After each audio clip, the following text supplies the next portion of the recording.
ਮੱਝ ਲਈ ਪਿਛਲੀ ਗੱਡੀ 'ਚ ਘੱਲੀ ਬੰਦੇ ਨੂੰ ਪੈਸੇ ਦਿੱਤੇ 3 ਦਿਨਾਂ ਬਾਅਦ ਉਹਦਾ ਕੱਲ ਫੋਨ ਆ ਗਿਆ ਉਹਨੇ ਆਹ ਉਹ ਜੀ ਤੁਹਾਡਾ ਇੱਕ ਨੋਟ ਜੈਲੀ ਹੈ। ਮੈਂ ਕਿਹਾ ਜੀ ਲਿਆ ਵਾਪਸ। ਆ ਬੰਦਾ ਵੀ ਚੈੱਕ ਕਰਨ ਡਿਆ ਇਹਨੂੰ ਮੈਂ ਕਿਹਾ ਇੱਥੇ ਤਸੱਲੀ ਕਰ ਲੈ ਜਿਹੜਾ ਜੈਲੀ ਆ ਸਾਡੇ ਨਾਲ ਵਟਾਵਾ ਇੱਕ ਜੈਲੀ ਨਿਕਲਿਆ ਜੀ ਸਾਡਾ ਨਹੀਂ ਜੀ ਨੋਟ ਸਹੀ ਹੈ ਜੀ ਟੇਪ ਲੱਗੀ ਬਸ ਤਾਂ ਚੇਂਜ ਕਰਦੇ ਆ ਨੋਟ ਮਾਸ਼ਾਅੱਲਾ ਬਿਲਕੁਲ ਠੀਕ ਹੈ ਪੂਰਾ ਲਿਆਓ ਜੀ ਜਰਾ ਟੇਪ ਜਨਾਬ ਤੋੜੋ ਤੋੜ ਤੇ ਨਹੀਂ ਲੱਗੀ ਇਤਨੀ ਟੇਪ ਲੱਗੀ ਹੈ ਤਾਂ ਚੇਂਜ ਕਰ ਦਿਓ ਬਸ ਨੋਟ ਸਹੀ ਹੈ ਜੇਲੀ ਨਹੀਂ ਬਾਈ ਜੀ ਤੁਹਾਡੀ ਮੱਝ ਛਟੇ ਮਾਰਦੀ ਫਿਰਦੀ ਏ ਤੇ ਫੁਰਲ ਕਰਦੀ ਫਿਰਦੀ ਏ ਸਾਡੀ ਟੇਪ ਮੱਠੀ ਜੀ ਲੱਗੀ ਏ ਤੇ ਤੁਹਾਨੂੰ ਜਿਹੜਾ ਇੱਥੇ ਤਸੱਲੀ ਨਾਲ ਚੈੱਕ ਕਰੋ ਫੇਰ ਇੱਕ ਵਾਰੀ ਕਰੋ ਇਹ ਵਾਨਨ ਬਾਈ ਅਸੀਂ ਇੱਥੋਂ ਬਾਹਰ ਹੋਏ ਤੋਂ ਹਮ ਮਗਰੋਂ ਆਖਿਆ ਨੋਟ ਜੈਲੀ ਆਹ ਕਹਿੰਦਾ ਜੈਲੀ ਏ ਤੈਨੂੰ ਘਰ ਰੱਖੋ ਇਹ ਬਾਈ ਸਾਰੇ ਜੈਲੀ ਆਉਣਗੇ ਫਿਰ ਵੀ ਨਹੀਂ ਮੈਂ ਫੋਨ ਕਰਨ ਲੱਗਾ ਇਹਨਾਂ ਨਵਾਂ ਦੇ ਕੱਢ ਕੇ ਵਿੱਚ ਇਹ ਕਿਹੜਾ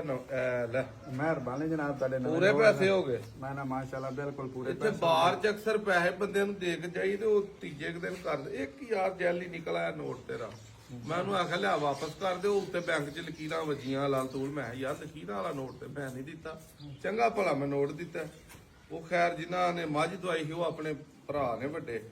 ਮੈਂ ਯਾਰ ਤੂੰ ਨੋਟ ਭਰਾ ਇੱਕ ਦੇ ਥਾਂ 2 ਲੈ ਅੱਗੋਂ ਤੂੰ ਧਿਆਨ ਨਾਲ ਲਈ ਤੇ ਅਸੀਂ ਧਿਆਨ ਨਾਲ ਦਾਂਗੇ